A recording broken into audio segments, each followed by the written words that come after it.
In the world of spies and espionage, the most important skill in an operative's playbook is actually communication. Today, we're going to share their secrets. Stay tuned. This episode of Keeping It Real is brought to you by Real Geeks. How many homes are you going to sell this year? Do you have the right tools? Is your website turning soft leads into interested buyers? Are you spending money on leads that aren't converting? Well, Real Geeks is your solution. Find out why agents across the country choose Real Geeks as their technology partner. Real Geeks was created by an agent for agents. They pride themselves on delivering a sales and marketing solution so that you can easily generate more business. Their agent websites are fast and built for lead conversion with a smooth search experience for your visitors. Real Geeks also includes an easy-to-use agent CRM. So once a lead signs up on your website, you can track their interest and have great follow-up conversations. Real Geeks is loaded with a ton of marketing tools to nurture your leads and increase brand awareness. Visit realgeeks.com/keepingitrealpod and find out why realtors come to Real Geeks to generate more business. Again, visit realgeeks.com/keepingitrealpod. And now, onto our show. Today's episode is brought to you by Corded.io. Are you looking for agents to join your brokerage or team? Now, as a real estate recruiter, I can tell you the answer is always yes. But most agents aren't looking to move right now. So how do you know who to contact? Well, what if I were to tell you there's a recruiting and retention tool powered by artificial intelligence that shows you exactly which agents in your local market are looking to leave their brokerage right now and which agents at your own firm are also looking to leave you? Now, I've been recruiting realtors for 15 years and I've hired over 2,000 agents. I can tell you with no exaggeration, this is the tool I've been waiting for. Corded's AI looks for trends across dozens of variables for each agent in your market and shows you which agents they believe are likely to move. Not only does it do that, but Corded's AI went and visited my recruiting website and read everything I offer. So now when I'm recruiting, Corded's AI tells me exactly what to say based on that agent's needs and what my brokerage can offer. It even writes emails for me. I've never seen anything like it, and I use it every single day. Now, if you are looking to grow your brokerage, Corded.io is the best tool out there. Visit Corded.io to schedule a demo. Again, that's Corded.io. And now, onto the show.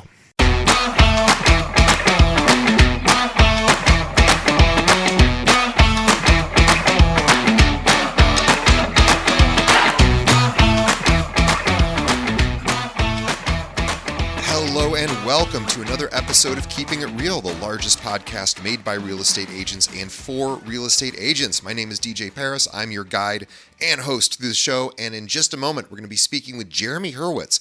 Before we get to Jeremy, just a quick hello to anyone out there who is a new listener. We appreciate you. We're glad you're here and we can use your help.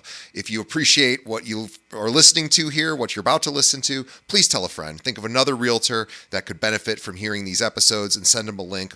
We would appreciate it. If you're a returning listener, welcome back. We love you too. Please check out our sponsors. They help keep the show rolling. And leave us a review on whatever podcast app you're listening to us on. We appreciate your feedback and we want to make this a show better and better for you, but we need your feedback. So thanks for that. All right, guys, let's get to it. My conversation with Jeremy Hurewitz.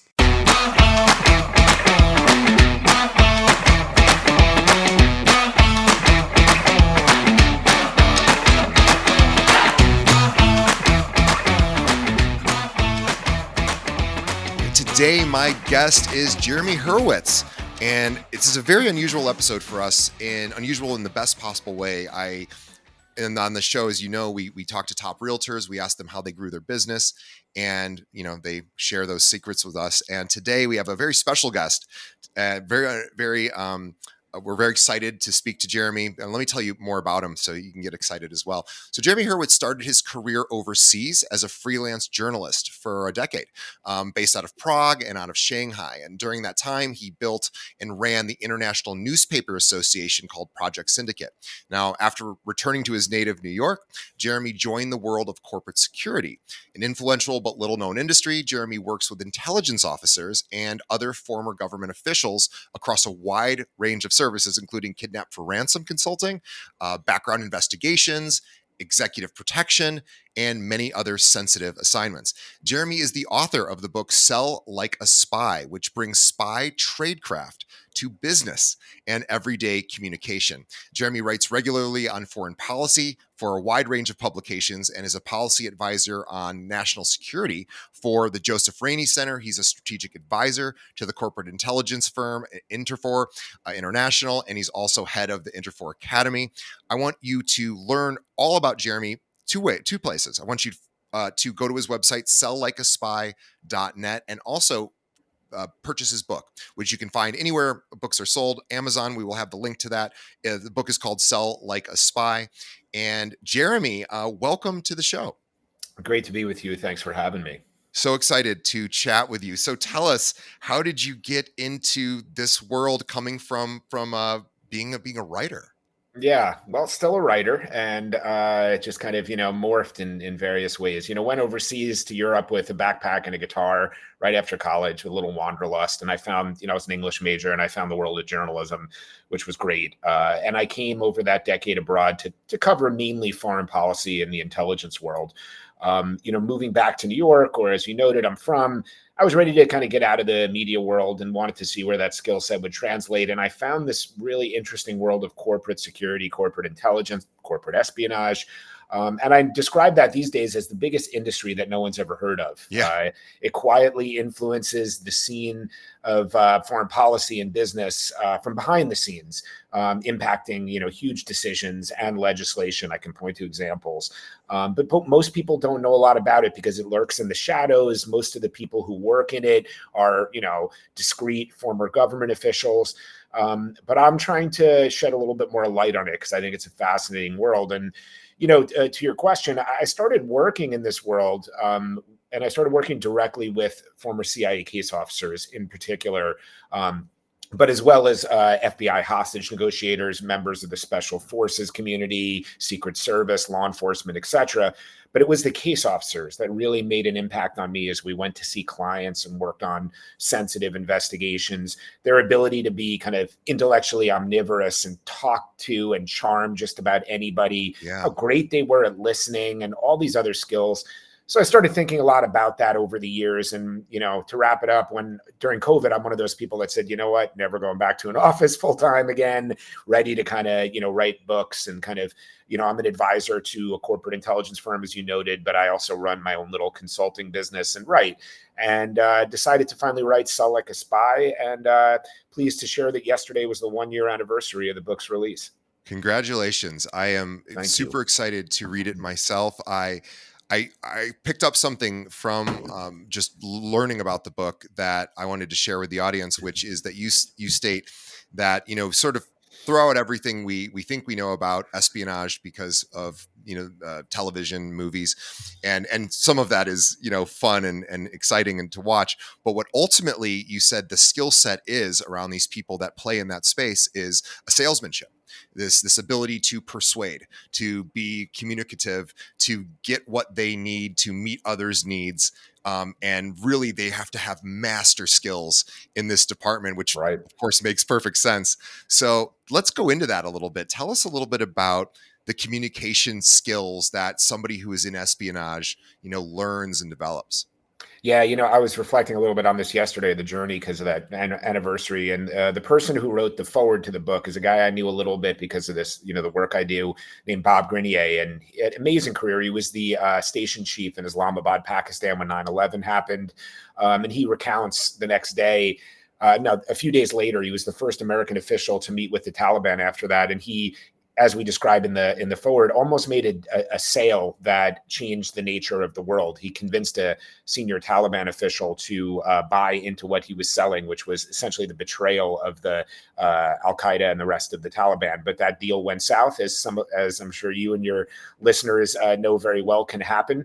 But, when I went to Bob and said, hey, I have this idea, and he immediately grasped it. And that made such a big difference, because when you have somebody who's such a veteran of espionage like that say, you're right. And what I say is that, and what he instinctively grasped and agreed with, is that spies are the world's best salespeople. Yeah. Because there is no harder sale to make than convincing someone to buy into treason, good one. Right? Exactly. Yeah. And This, and every case officer I have spoken with, bar none, has completely agreed that there is a strong corollary between sales and espionage. And as you noted, any talk or training I do, I typically have to kind of level set, because people think spies are, seducing people, engaged in car chases and gunfights, and that really happens very little. I mean, American case officers can't be involved romantically with their targets, so that doesn't happen. Sure. That's They're a huge polygraphed. issue. Yeah. But I want to point it out because some certain unscrupulous overseas agencies engage in blackmail, seduction, which is called honey traps, all of that. But the U.S. intelligence community tries to operate with higher ethical standards. Sure. And I actually talk a lot about that ethics. But that is really at heart what they are good at. They are relationship managers. They are incredibly good at growing relationships and getting people to believe in them. And they also work with people, as a final point here, that are not easy to befriend. They don't, Sure. you guys think in the real estate world that you might have some tough clients. Well, think about case officers trying to sell what they're selling to, terrorists, criminals, diplomats Yeah. from places like North Korea, Iran, some tough places. So there's so much we can do to learn from these people. And I have such enormous respect for case officers. I want to show people who they really are and how good they are at what they do. How much of being a somebody that is effective in espionage, how much of it is learning how to accept the worldview or the reality of the subject? In other words, how to step into what they how they interact with the world, their beliefs, their thoughts, their feelings. Is it usually that sort of process where you are trying to appear that you are similar to them, or are you coming at it with I'm different from you and I'm going to try to win you over? Just out of curiosity, what's the play there usually? Yeah, I mean, spies aren't trying to change somebody's mind. They're trying to find, and they're so good at understanding people's motivation. So spies, a lot of work has usually been done before they approach an agent, but they'll, find out that someone from a, third world country has a sick child that can't get the care they need, and you can get it in the U.S.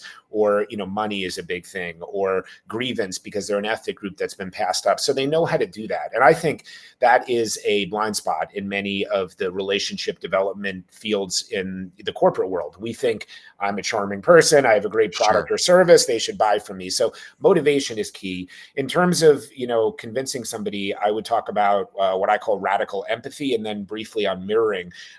Radical empathy is the idea that, I like to say, and this is just, something I pull out, that 99% of humanity has some redeeming kernel of humanity that if we work hard enough, we can uncover. Yeah. I like to refer to a quote attributed to Abraham Lincoln. I'm not certain that he said this, but supposedly he said, "I don't like that person. I must get to know him better." So Yeah. a lot of the skills that I talk about and the skills that spies engage in are about uncovering that side of humanity. And there's a quote I like that I write about in the book that a case officer I worked with, who I couldn't name, said, "Every good intelligence officer has a real bond with their target on some level and in Sure. some regard." So these are very real relationships that they form, even with some very odious people. So they use radical empathy to work really hard at that as a conduit. And then, you alluded to something about kind of winning them over, making them feel comfortable. Mirroring does that. And mirroring, a lot of people know about, is the physical replication of another person's body language. Sure. I like to say that I give people the kind of varsity move to layer on top of that, which is verbal mirroring. And we can go into that a little bit more if you want to. But those are very powerful ways, using behavioral science, using how we're hardwired in our evolution to get to know people, to build rapport, to shortcut that process, because we are wired. When we see somebody or hear somebody behaving like us, it gives us comfort. And we as human beings seek comfort. And that's partially why, we can go down a rabbit hole with this, why hiring practices, whatever you feel about diversity, we tend to hire people who look like us, sound like us, make us comfortable. So a lot of the work I do involves leveraging behavioral science, and that's what spies do too. They leverage the ways we behave to get us to do certain things. So yeah, Dale Carnegie wrote about this in How to Win Friends and Influence Sure. People. Basically said, ask a lot of questions about people and they'll feel like they like you.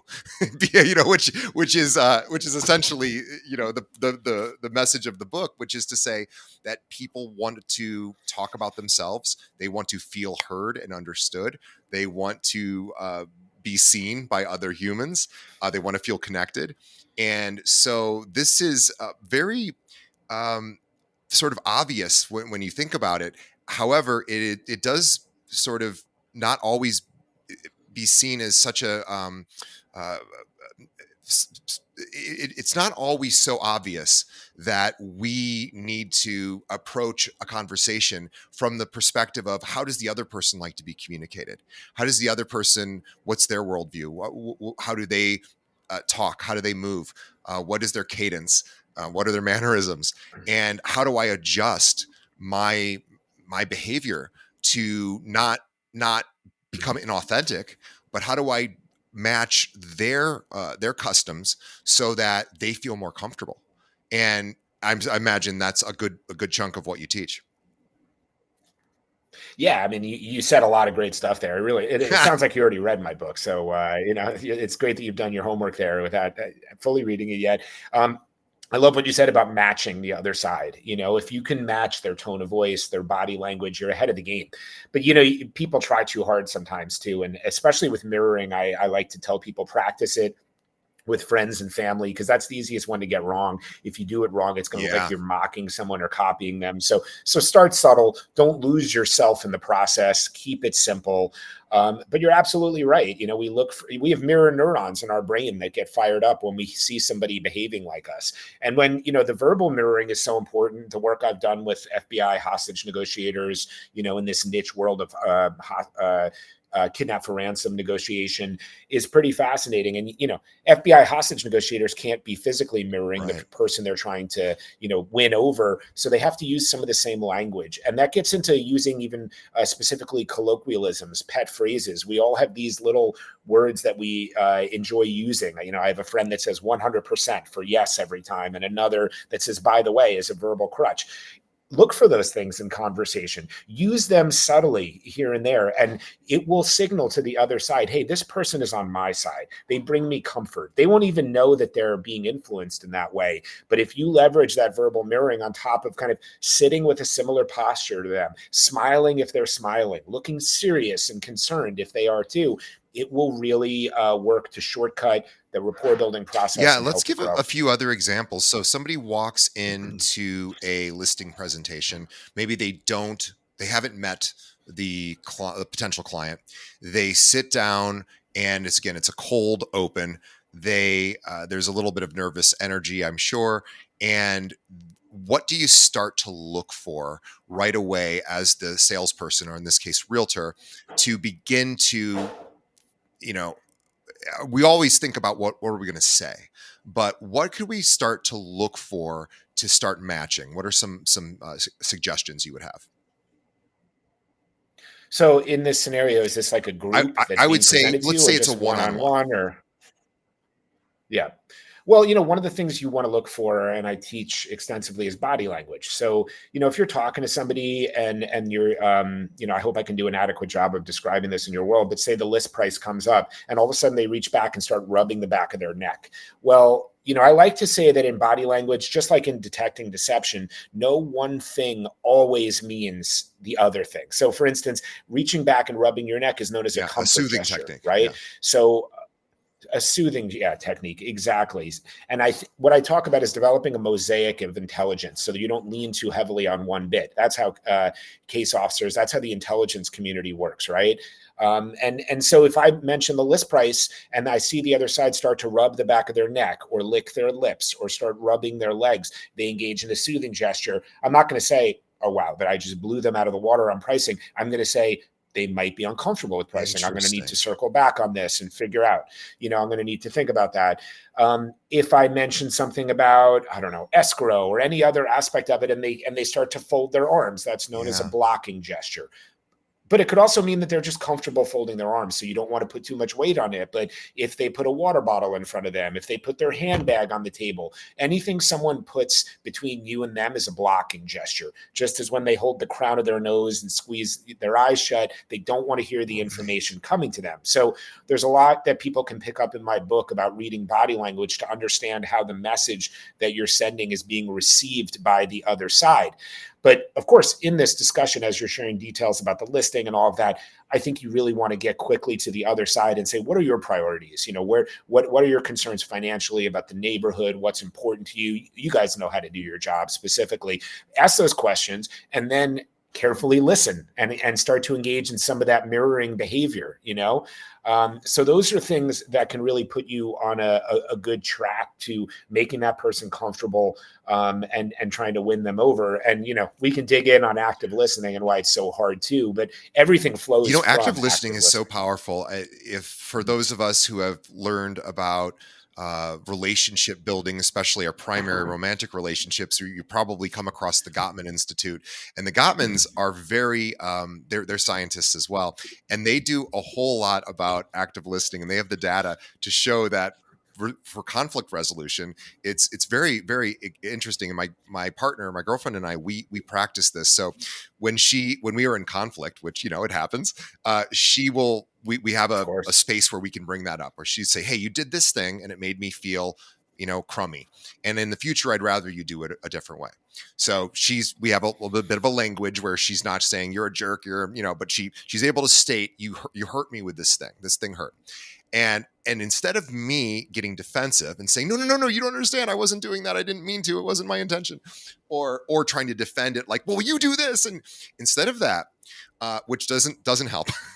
What does help is to, again, as to your point, mirror and reflect back that person's reality, validate their reality. So in that to that point, I would then say, I would literally mirror back what she said. If I heard you correctly, you said when I did this, it made you feel this way, and in the future, you would like me to do this instead. Do I have that correct? And then she can adjust it and say, well, you got it right, but maybe, and it's amazing. It sounds so simple and kind of silly and rudimentary. However, what it does is it makes the other person feel like, oh my God, they understand me, they get it. And it takes away my defensiveness as well, because now I don't have to try to tell her I'm not a bad guy. You didn't, And so a lot of this, I'm sure, shows up in the world of persuasion. And so I think this is a great thing. You said, you ask a lot of questions, you repeat them back. Do I have this correct? Is this what you're looking for? I want to make sure I've got it. And people love it when they get their own thoughts and feelings validated. Yeah, I mean, we're talking about active listening, but you're also diving into another area, essentially diffusing emotional encounters, which we can talk about. And I do want to say that I know that Sure. technique you're describing, kind of reiterating the side of the other side, the views of the other side, if you will, is popular and works for some people. It's not what I specifically teach. The verbal mirroring that I engage in is a little bit more subtle. I know people like to say, in summary, I heard you say the following. I'm mixed on that, and we can go into that, but I understand that can work for people. But you're absolutely right that engaging in very clear listening of the other side is really important. And again, when we getting into diffusing emotional encounters, one of the first thing I tell people, if someone storms into your office, DJ, and is upset about something, even if you're busy, if you value that person, the first thing you want to do and what you're doing there is let that person vent. Yep. Let that person get everything off their chest. And a lot of times with a client, and I've been that client in real estate, where you're upset about the negotiation or something, that you might be listening to your client and they have it wrong, and they're wrong on several levels. I'm sure that you deal with that all the time, but you don't want to interrupt them. You don't want to correct them. You want to let them fully unburden themselves. You want, if they walk into your office and they're standing and you're seated, invite them to sit down. If they won't sit, don't stand up. It'll raise the temperature. And then there's a variety of other things I could go on, but there's, inviting them to contribute to the solution, asking them what they think should be done. And that often leads to a very emotional and extreme statement. And a lot of times when people say something that's very extreme, they get deflated. Once they've said something out loud that is just completely ridiculous. Exactly. So your girlfriend, DJ, might say to you, I never want you to see that person again or something. And then you just sit and let it sit there for a moment, and they might say, you know what, I understand that's not totally reasonable, but can you respect this boundary or something? So those are just a couple of thoughts on diffusing emotional encounters. We can talk more about active listening. Yeah. So it sounds like the objective when we're thinking about the how we want to communicate with a potential client is connection. We want them to feel connected to us, and I'm assuming that's the primary objective. Is that accurate? Yeah, we want them to feel comfortable with us. People want to do business with those that they like. What I tell people is like, unless your product or service is totally differentiated or you have a price point that Right. blows someone out of the water, it's salesmanship, it's relationships that make a difference. Let's face it, in real estate, you're selling something. You're not Right. in charge of the price or a lot of the details, right? You're facilitating. So really, what's the difference between you and another realtor that could come in? It's who you are and how you will make them feel about this process. That's why real estate has been an area that has really gravitated towards what I'm talking about here, because it's not about closing that deal. It's about the relationships that will lead to Well, the deal tell us closing. about the book. What can somebody expect to learn from reading Sell Like a Spy? Well, it's a handbook on communications. Yeah, it's certainly like a bit of a memoir of kind of a different kind of life and career that I've led. So there's that aspect of it, but it's a handbook on communications, not unlike the famous Dale Carnegie book. That at the end of every chapter there are takeaway sections that you can refer to and come back to. But I think it also inspires people to kind of get outside the box when they're thinking. Who doesn't like to think like a spy or an FBI hostage negotiator or a general? And you can use some of the same skills that they use as you're working on getting to know somebody or dealing with your pain in the butt mother-in-law or something like that. These are real skills that really work to build rapport, to overcome challenging encounters with people, to negotiate, to create ethical frameworks. So I believe it's a deeply utilitarian and useful guide for people to think differently about growing relationships and communicating on Yeah, teams. and I remember learning many decades ago that the verbal part of communication only accounts for about 12% or so of the entire communication. The rest of it is nonverbal. So we were talking about the vast majority of communication is not what you say. And so you dive into that a lot Yeah. in the book, specifically around body movement, posture, the way in which somebody moves. And this is something that most humans just don't think about when they're in communication with others. They're focused on what they want to say next, and there is a skill development here that will take time, to where you can do both, where you can think about what you want to say next, and at the same time learn to adjust your mannerisms to match the other person's reality, so that they feel like, wow, this person's just like me. Yeah, now we're really into the active listening thing. And I'm so glad that you mentioned that 12% number. There's a controversial ratio that I write about in the book that, some say up to 90% of our communication is about body language and tone of voice, and only Yeah. 10% is about the words. That varies depending on, who you talk to. To me, I believe it varies based on who you are, who you're talking to, and things like the time of day, what the subject matter is, where you're speaking. All of these things will influence that ratio. But the bottom line is, across the board, people agree that a large majority of our ability to listen and communicate comes from nonverbal things. And I like to use an analogy. I'm a big music guy, and let's say you have a favorite pop song, but you might only know the chorus or some of the lyrics. And conversations like that too. Melody is body language and tone of voice, and the words are the lyrics. And you don't need all the words of the lyrics to get the emotional context and meaning of the song or the conversation. But that's why active listening can be such a challenge, because you're taking in so much. And the best example of that too is why people struggle with names. Doing the work I do, I roll my eyes when I hear someone say, "Oh, I'm so bad with names." Yeah. We're all bad with names, okay? If you're good with names, you are a rare person. When we meet somebody, we are taking in everything but their name. We're looking their body language, their tone of voice, and we're saying to ourselves, is this person a friend or a foe? Are they a potential love interest? Where do they fit on my social or business hierarchy? And the name is superfluous to our kind of atavastic brain.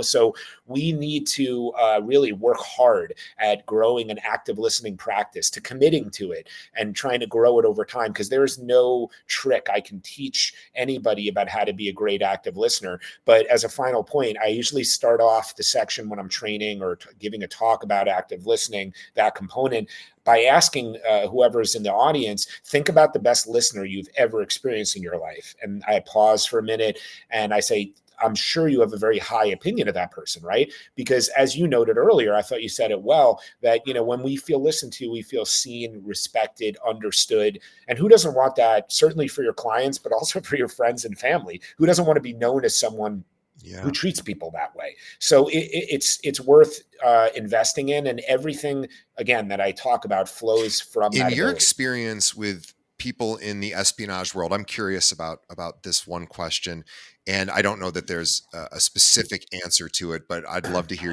your perspective, which is to say, and we think about this on in salesmanship, is do you ask for the sale? Do you ask the person to sign on the dotted line? I'd like you to become my client, or I'd like you to do this thing in espionage. Maybe I'd like you to, sign this agreement or do this, task that is against your, at the beginning of the conversation, maybe against what you would want to do.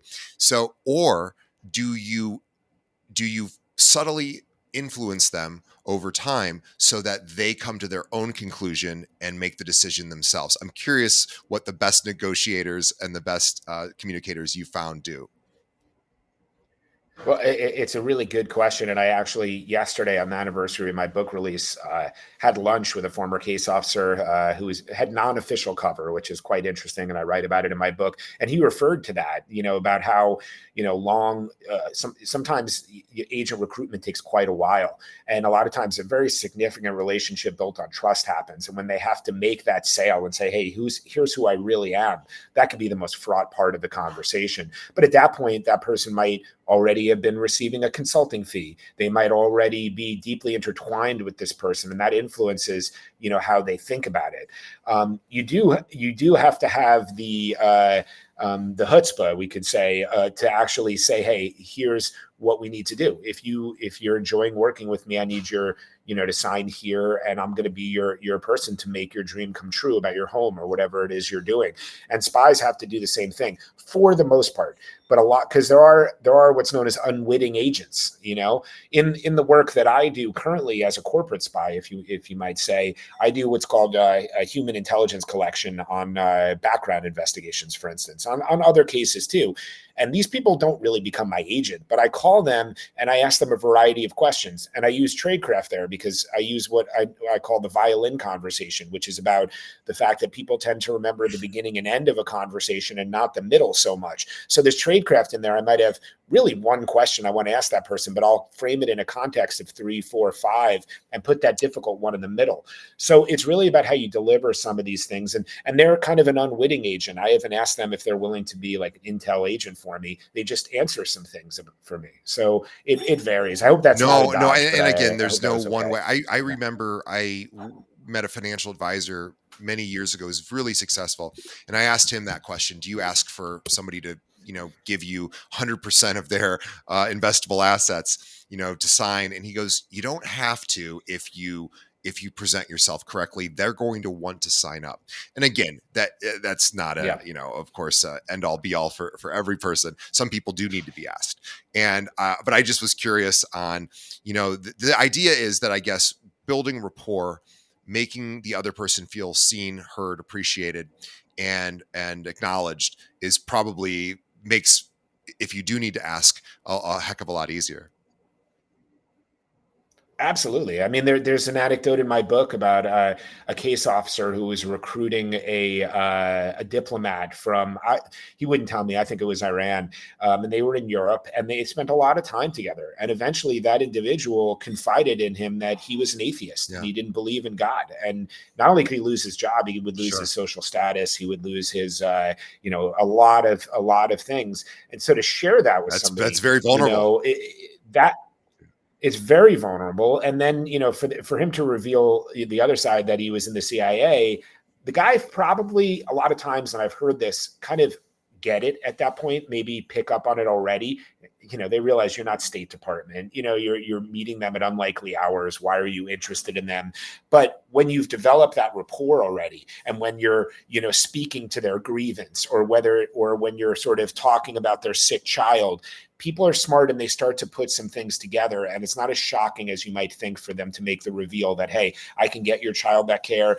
I can help bail you out of financial distress. Whatever the case may be, I can help you. By the way, you already like me. You trust me. You've told me something incredibly fraught about yourself. So this is the way the human mind works. We crave relationships. We crave understanding, and we'll do extraordinary things for people that So I guess bring that to us. step one is building rapport and matching and mirroring and making the other person feel as if you are like them, you're similar to them.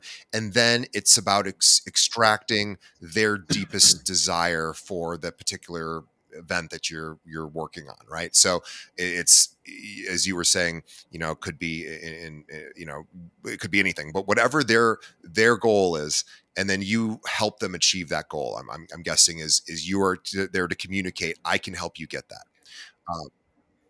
Yeah, absolutely. And that's why it's so powerful with real estate, right? I mean, this is the biggest investment people make in their entire lives. I'm a homeowner myself. So you want your agent to be somebody that you feel is really in your corner, that gets you, that feels comfortable with the other side. So that's why I think real estate individuals have gravitated towards And also Spies. to understanding in the home buying process in particular, and the home selling process, the fear that comes up that doesn't always show up in a one-on-one meeting between a realtor and a client, right? People are putting on oftentimes their bravest faces. Certainly the client is maybe going to share any anxieties they might have, but maybe not. Maybe they'll suffer silently after you leave and go, oh my God, am I making this horrible decision about buying or selling? What advice do you Right. have for agents to acknowledge, or maybe not acknowledge? What do you do with that so that the other person isn't suffering alone? I mean, I think if you have a sense that that's going on, you can. It might make sense to go directly at it. It might make sense to use what I call the skill of elicitation, which we can talk about, which is a more subtle way to extract information that oftentimes doesn't use a question, or oftentimes uses a bank shot question to get at the real question, and again leverages behavioral science. So that would come to mind as the best way to learn about that, because if there is anxiety, you want to obviously soothe that. You can't be a mind reader. So if you have a sense of something, I would point to the area of elicitation in my book, and I'm happy to talk a little bit more about how that works and how it Yeah, can be effective. let's dive a little bit into that, because elicitation, I think, is really important, because we're constantly thinking about presentation, right? As the sales agent, as the salesperson, as the realtor, we're like, what do I need to say next? What do I need to do next? How do I need to tell this person why I'm so great and why I'm the man or the woman for the job? And how much of it is about eliciting sort of the other person's needs and figuring that out? I think that's another area why these skills work so well in real estate. Because if you're showing a house to a young couple, you don't know that couple yet. You don't know if they want to have kids or don't want to have kids. Maybe they haven't been able to have kids, and it's a sore spot. So if you're showing them a house with multiple bedrooms, and you can say, this could be if you said just directly, this could be a great, room for a kid, that Sure. might hit the wrong note with those people. So, trying to elicit whether they're, trying for a baby or not, through a variety of means could be something that is Like, helpful for as you're example, doing so. if they were looking for a 3 bedroom and they were a married couple without children, one might ask, hey, that's great, what might you do with those other 2 bedrooms? Well, that's a Oh, very there's more subtle direct way ways. to ask it. My Absolutely, more subtle ways. You might say, this. I've seen people turn rooms like this into a separate den or a music studio or a study, and because again, you alluded to this earlier, people are vain. They want you to know about themselves. So I would reckon that most of the time your client is going to say, oh no, we're looking forward to having 2 kids. That's a big thing for us. Or oh yeah, I'm a musician and or I'm a painter and I want to make this into a studio, and my wife's going to turn that into an office. People will want to tell you what they want to do, especially as your broker, so that you can help them. And I would argue that asking a question directly puts them on the spot and could Oh, create an good point. awkward encounter. Good point. So instead, yeah, using elicitation to let them direct the way forward is how to use this technique, which is a more subtle way to collect intelligence. And just very briefly, in the book, I talk about what I dub the small town exercise, which is a training exercise that the CIA does with its recruits. They take them to a little seaside village on the coast of Virginia, and the assignment is go up to somebody on the street, learn as much as you can from them, but don't ask any questions. So that trains case officers. So my example of how that works is you go up to somebody, and I always say it's an unseasonably warm day early in the summer. And I say, I'm from New York, but I would say something like, oh, I'm from the Pacific Northwest. This is such a sweltering day. I'm just dying here today. No question. The others, people tend to respond to things in kind. That person will likely say something like, oh, I grew up in South Florida. It's this hot or hotter for most of the year, so I'm not bothered. Well, you didn't ask any question there. You just shared something about yourself, and they responded and told you something about themselves. So if you're a broker and you're like, I have a 3-bedroom home, my wife and I, we have just 2 dogs. That room is used as my office, and it's so great to have the flexibility. The other side is likely going to say what they might want to do. Yeah, it's so interesting that you're talking about this. It's almost like by revealing something about yourself.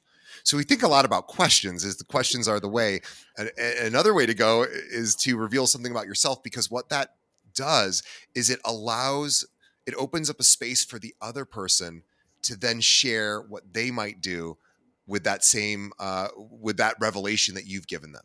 Is like, oh, I would do this with that, and then they might think, well, I would do this other thing with that. So it's really actually quite brilliant. It's you're sharing something, revealing something about yourself, and then they're going to want to think, well, what would I do? And just in the sake of the conversation back and forth, they might say, well, I might want to do this, and that's really, really smart. Exactly. And I'll give you one more powerful aspect of elicitation, which is arguably the most popular skill I teach. A lot of this is, again, based on human vanity. We're all the stars of our own little story, and there's no details too small about ourselves that we don't feel strongly compelled to correct. So the tendency to correct is known as a powerful trigger of elicitation. So I might say, hey, DJ, your favorite color is blue, right? And you'll say, no, my favorite color is not blue, it's red.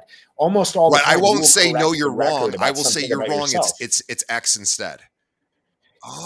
Exactly. And I could see that being really useful in a real estate context, because you might say to somebody, correct me if I'm wrong, I meet with 1 million people a day, but didn't you tell me that you guys were looking for, a finished basement? And they might say, no, I don't really care about a finished basement, or yes, definitely. And it has to have a bathroom already installed or something. They will correct the record about it. If you, instead of asking them, do you need a finished basement or something, it could be a more subtle way, because I always say, and I think it's true in real estate, if you start peppering people with questions, they feel interrogated, they feel defensive, they know you're selling. If you just sort of make statements that are open-ended, they will correct the record, and it feels a little bit like more of a back and forth. Smart idea. And again, that's how spies do it. Yeah, that's such a smart idea, because it's funny. You go to the doctor for the first time and you get that 200 questions in front of you, and it's not that it's you understand why you have to answer all those questions, but it's taxing, it's annoying. It's like, okay, I don't have any of these diseases, I haven't had these surgeries, but you understand why it's necessary. But it doesn't feel great to answer those 200 questions about tell me everything that ever happened to you in your previous health history. So you're kind of right that yes, you do ask some questions. Obviously, you're going to ask the person what they're looking for, what's important to them. But you can also make inferences, and then they will correct you. They will tell you, and then is there a risk that they feel that you weren't listening if you make an inference and it's incorrect? Because of course, that's a possibility. Well, I mean, be a good listener. And the lessons, I have two lessons to share here. That number one, note taking is a Yeah. big part of what I talk about. The CIA prepares dossiers of information, so you should do your homework before you meet somebody. And then when you leave a client, I would encourage your audience to sit down and Yeah. immediately do a brain dump and note everything you possibly can about that. So that's I forgot the second point I wanted to make there about you were talking about Well, just inference, or wondering that if when you make an inference that the oh other person has to correct, yes. would they think like this guy's not listening? This guy heard something that didn't happen.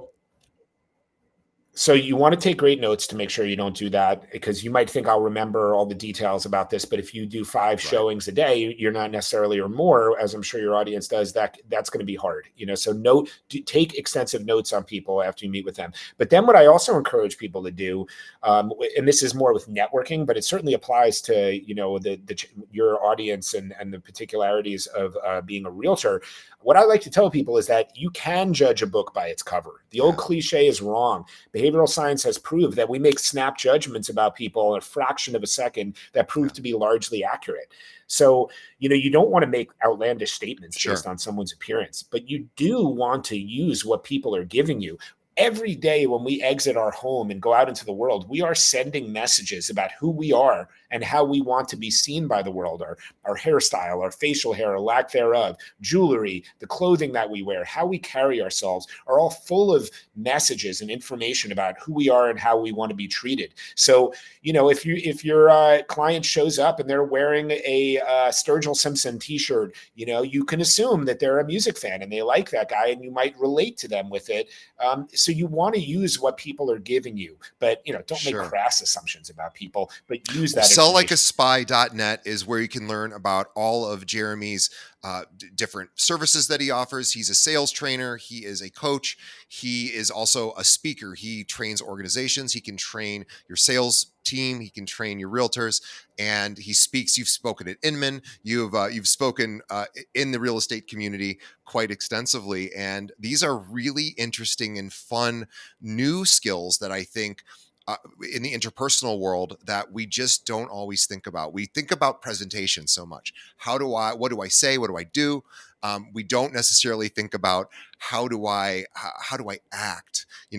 How do I respond to another person's reality? How do I enter their reality? I always heard that the best way to help a crazy person is not by telling them they're crazy, it is by acknowledging their reality is valid, because to them it is valid. So acknowledging someone else's objections and hearing them and making them feel appreciated, and then being able to, with that bond of trust, being able to then slowly persuade that person to what you believe is the best option for them. And I think that is what you teach. You teach it again at the highest level, because again, there's nothing more at stake, I can imagine, than in espionage when it comes to communication. Like, that's the ultimate form of high stakes communication. There's lives on the line. There's national security at risk. There are, in some cases, hostages that need to be protected. And so communication is everything. Persuasion is everything. And it's not so much about how do I trick this person. I imagine it's how do I calm this person? How do I get this person to see me as an advocate, or as a friend? And you're right. We all want to work with people that we know, like, and trust. And that takes skill. We have to demonstrate to people that we know, like, and that they could trust us. So selllikeaspy.net is the website to go. Please purchase the book, Sell Like a Spy. You can find it on Amazon, of course, everywhere else books are sold. Jeremy Hurewitz is our guest. And on behalf of our audience, I want to thank Jeremy for all of the great tips and skills that you shared with us today. I appreciate that. This is really been a fun episode for me. And I hope that our audience starts to think about not just what are we going to say and what are we going to do when we get in front of a client, but how are we going to respond to them? How are we going to meet their needs? How can we adjust ourselves to make them feel more comfortable, because those are the best salespeople I've ever found. They're not the ones that have the best sales pitch. They're the ones that really make you feel seen and heard, and you're like, wow, that person gets me. And that's what Jeremy's book is going to teach you how to do. So Sell Like a Spy. There you go. On behalf of the audience, again, thank you, Jeremy. On behalf of Jeremy and myself, I want to thank the audience for sticking around to the end. We appreciate you. The best way that you can help us continue to make our show even bigger is by telling a friend. Think of another realtor that could benefit from hearing this great conversation we had with Jeremy, and pass them a link over to this. And also leave us a review. Let us know wherever you're listening or watching this. Let us know what you think of the show. Leave us some comments. We appreciate that. We take those comments very seriously, and then continue to improve our show based on your recommendations. So I also thank you to our sponsors. And again, selllikeaspy.net is where you go if you want to hire Jeremy as a coach, or you want him to train your organization, or want him to speak at an organization. Reach out to him. His website, selllikeaspy.net, is where you can go to learn all about it. He is a master communicator and has worked at the highest level of government, really, with communication. So this is the man. So reach out to him and read the book, and I'm excited to read it as well. We will see everybody on the next episode. Thanks, Jeremy. Thank you very much, DJ. Well said.